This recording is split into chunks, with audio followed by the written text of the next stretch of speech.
Sabay-sabay natin alamin ang mga kaganapan na nangyayari sa ating bansa.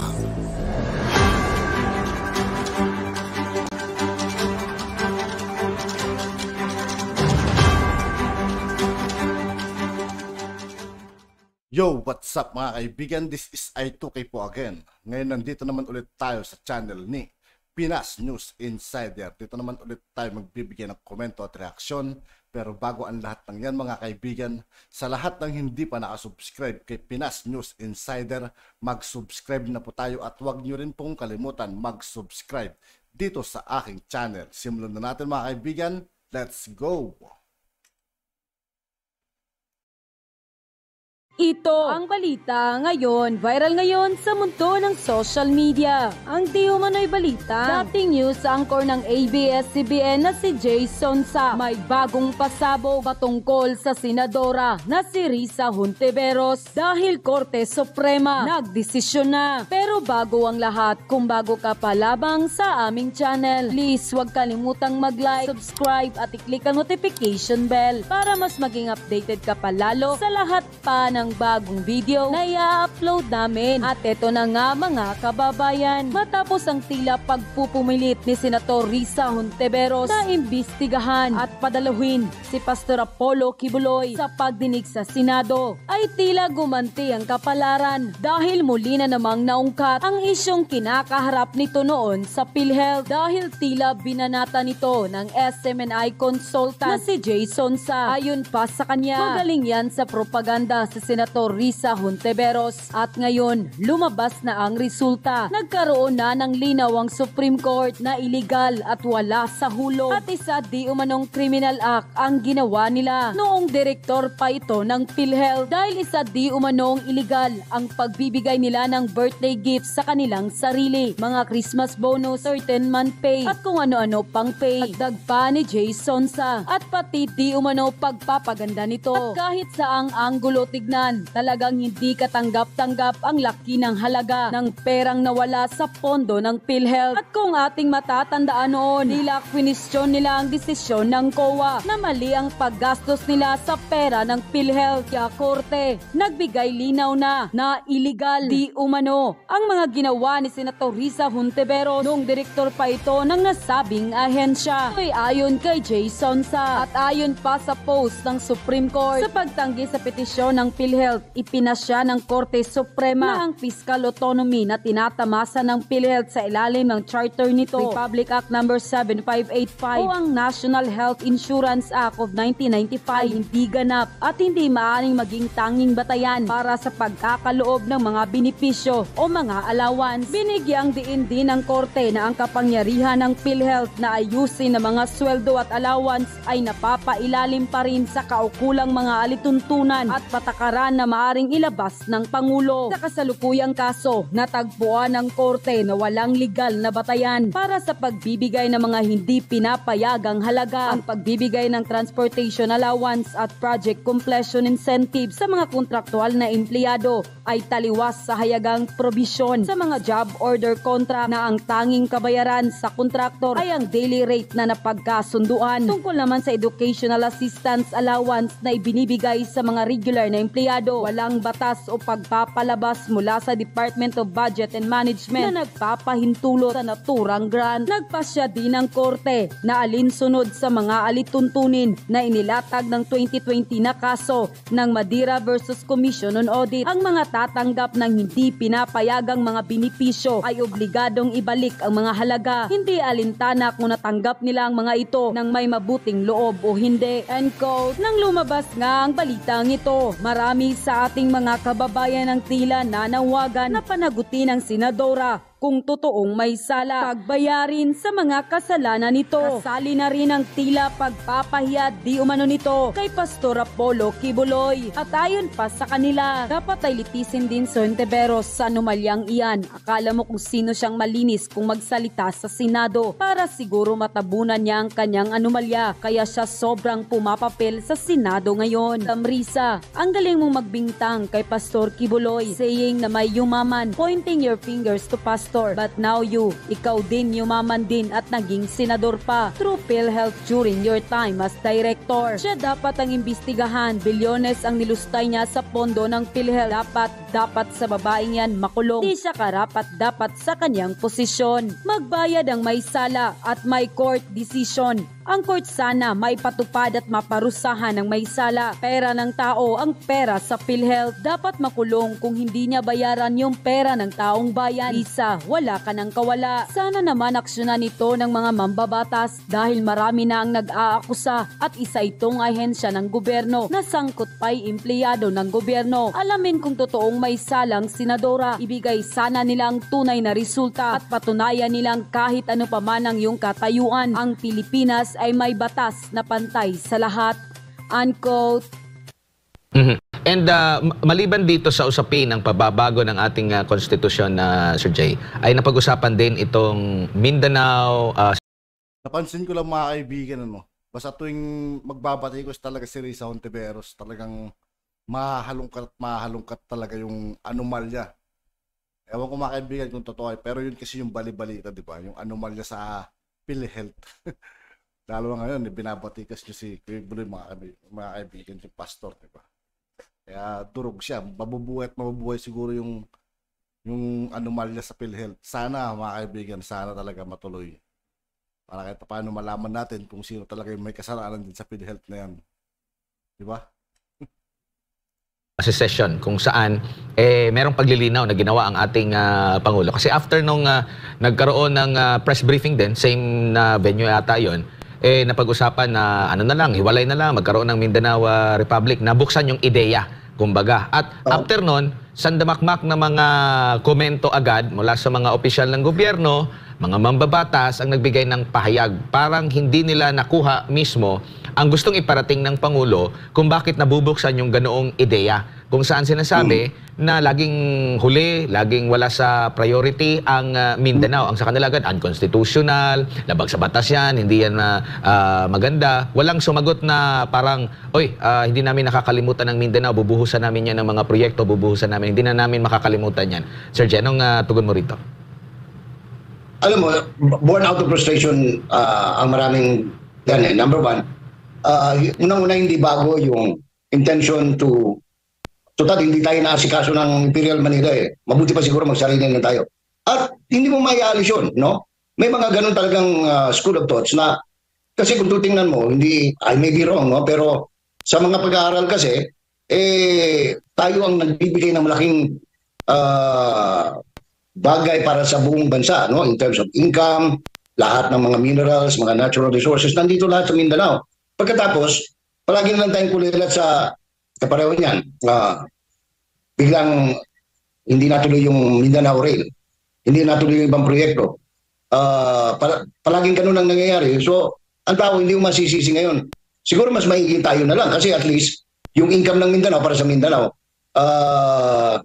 Ako, for one, I like the idea. Kasi unang-una,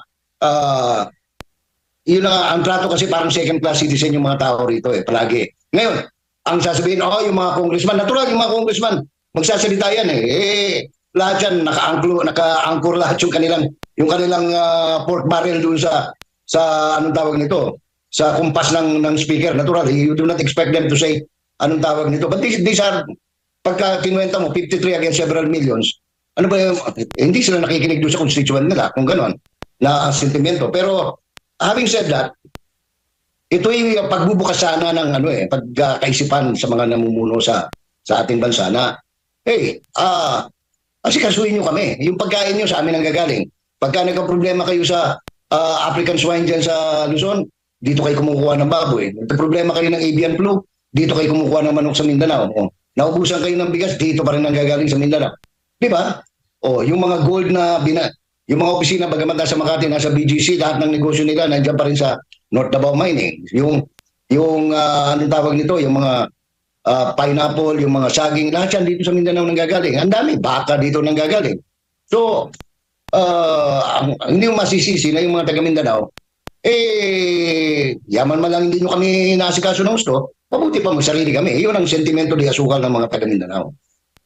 Sir Jay, consistent ba ang Pangulo sa kanyang mga previous na mga ng dating Pangulo, dating Pangulong Rodrigo Duterte, sa kanyang mga previous na mga pronouncement, lalo na nung binanggit niya last Sunday na walang big error ang si Pangulong Bongbong Marcos.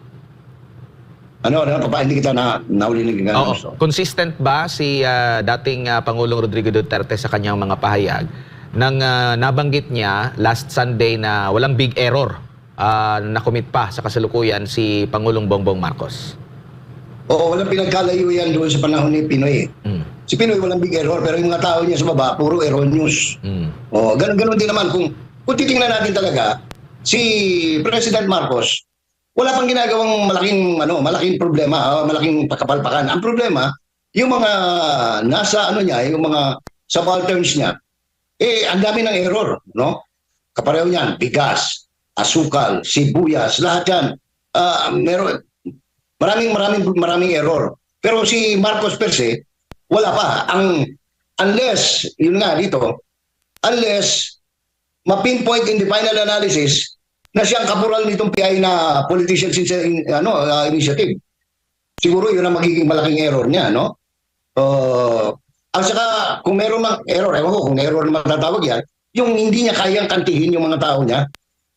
Ang dami ng reklamo, ayaw niya sabihin na, "Stoy, tumahimik kayo." Ayaw na ng tao ng ganyan, no? Yung gano'n, malayo doon sa, kung nakagisa mo kasi yung tatay niya, merong magagawa yung mga tao. Pero pag once na narinig niya na ayaw ng tao sa ginagawa ng mga ministro niya, ng mga alter ego niya, kumukumpas yung matanda, yung yumao. Na, "Hoy, tumahimik kayo, mali yan, ayaw ng tao na yan." Yung gano'n. Ito kasi yun ang nakikita, yun ang impression ng tao ang dami ng palpak, bakit pinababayaan ni President Bongbong yan na ganyan ang mangyari? Sabi naman ng mga malilikot ang pag-iisip ng mga netizen, kaya daw walang nakitang big error si dating Pangulong Rodrigo Duterte. Kasi wala naman daw trabaho. Wala naman daw na trabaho, kaya walang big error. Grabe naman kayo, mga kababayan. Kung hindi mo malis din yun. Kasi, Umayon din si Sir Jay. pagka umikot ka, lalo na kung nagbabaylan ka, pagdating mo ng Samal, dati parang sungkaan lang yung daan. Ngayon hindi na, parang burug-burug na mukha na Mas dumami pa. Ang hirap mo ng mga nagbabaylan. Kasi nung panahon ni Villar, yung siya pang DPWH Secretary, konting problema, inaayos ka agad How about... So yung nagsasapan ng comparison How about Dati, example na lang. Opo. Nung panahon hindi, ayaw mo natin mag-compare sana ng Duterte at Marcos, Pero yung estilo ng pagpapatakbo ng gobyerno, no? Yung si Duterte kasi pag sinabi niya, ayusin yung kalsada, ganun na yun. Magtrabaho ka. Pag hindi ka nagtrabaho, may problema ka malaki, no? So, yun ang hinahanap ng tao kasi ngayon kapareho ngayon. Naglipanan na naman yung mga anong tawag nito?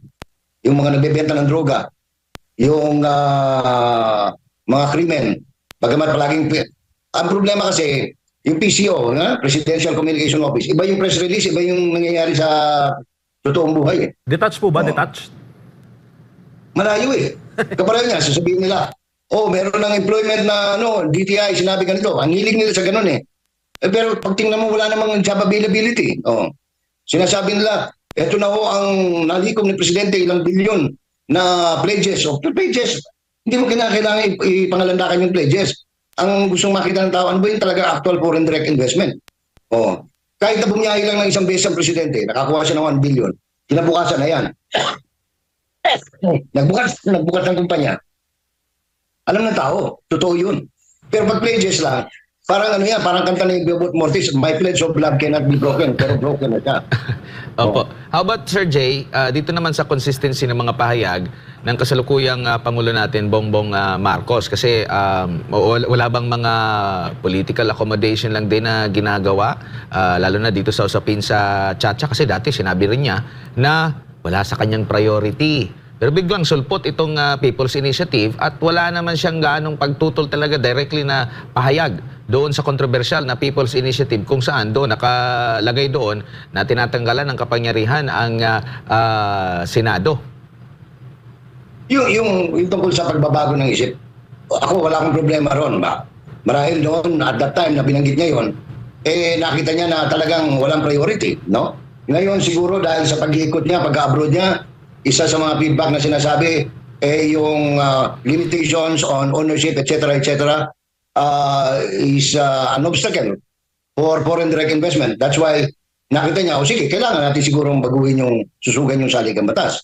No, kasi hindi naman, wala namang ang gobyerno dapat nakikinig ka kung ano yung kailangan.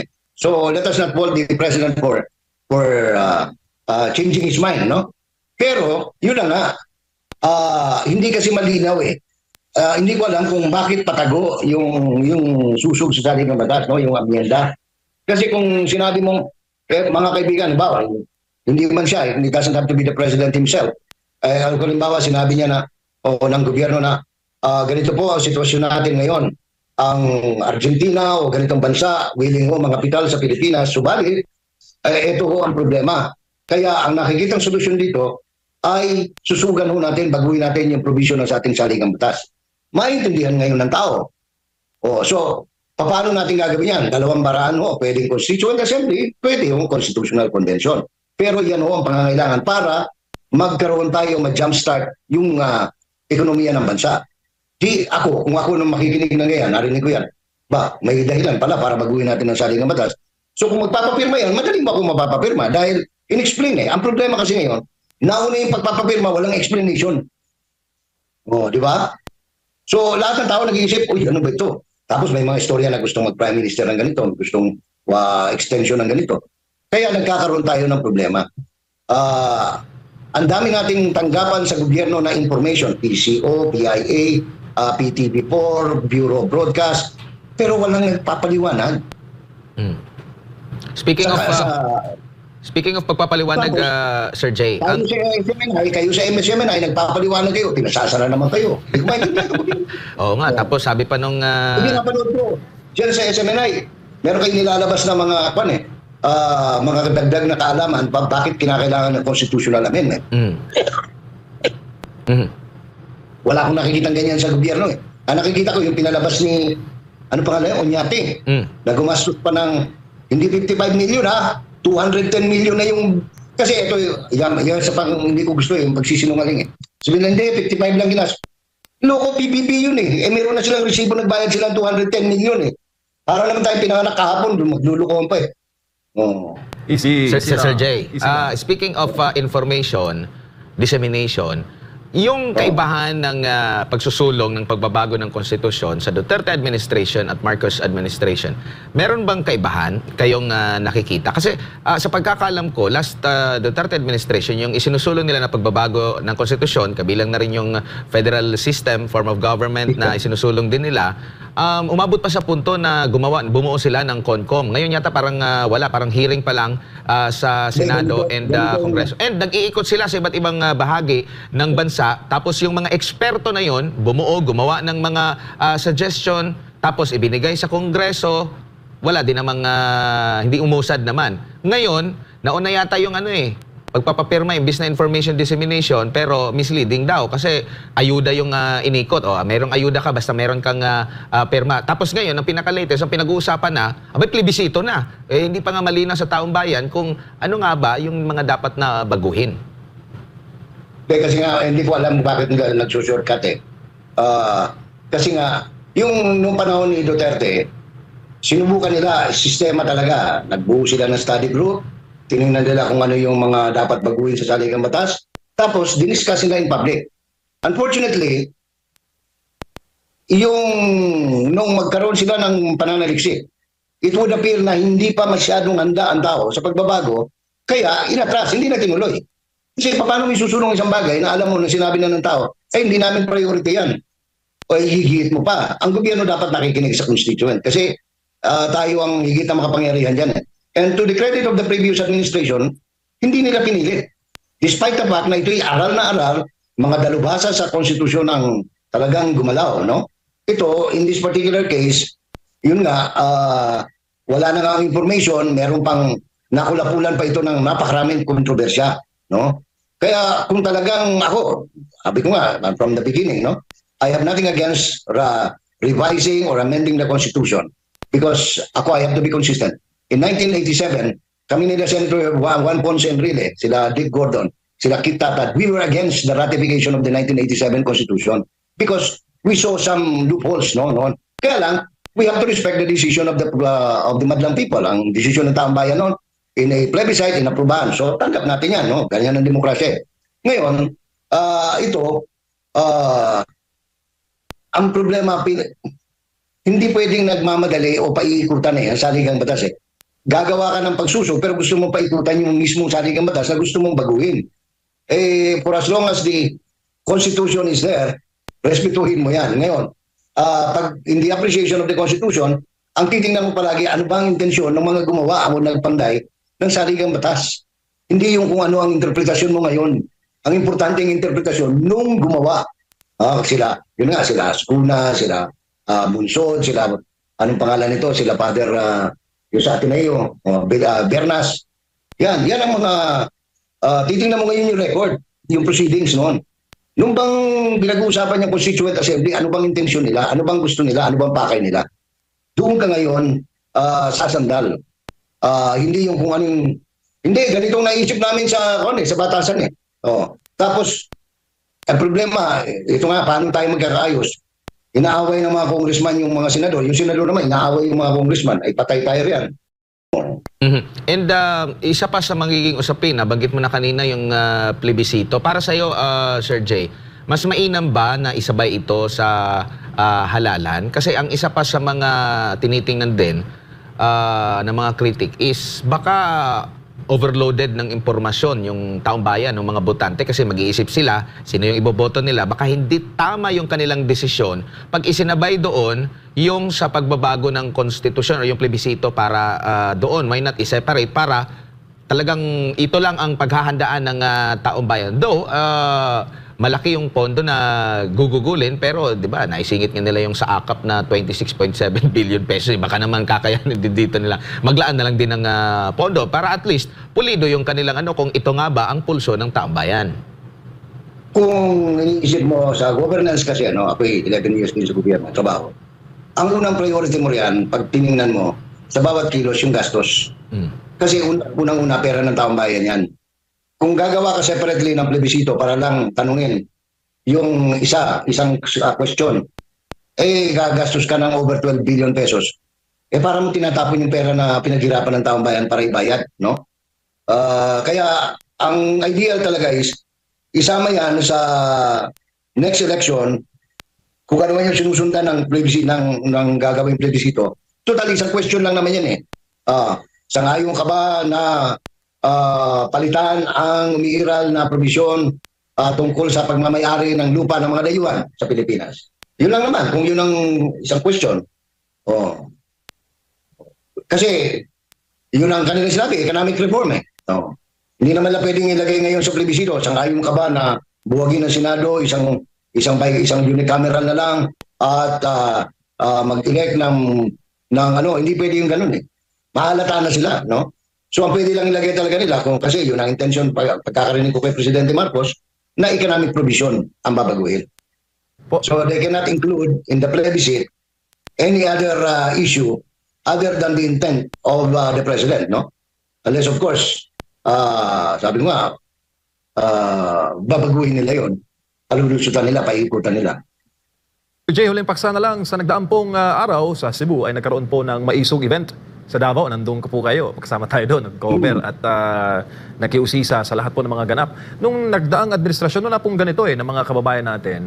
Usually, nung nagdirarally noon, left organizations or left-leaning, ito talaga organic Ito yung mga kababayan natin na nakikita yung mga pagkukulang at yung mga pangakong napako sa kasalukuyang administrasyon. Ngayon, palakas ng palakas ang dagundong. At it could be possible mayroon din ganoong leg dito po sa Luzon. Ano po nakikita ninyo, sir, sa larangan po ng political spectrum, ang kahihinat na nito na nag-i-snowball po yung discontentment ng taong bayan sa ilang po mga pangako na hinahanap po ngayon ng mamamayang Pilipino sa kasalukuyang pamahalaan? Kasi ganito yan. Ang kampanya ng unity team, no? Ni DBM at saka ni Sara noon, and their whole team is continuance, di ba? Ipagpatuloy yung mga nasimulan magmula 2016, tama ba? 2016 hanggang 2022. So, ang tao nalig na magtutuloy-tuloy ito.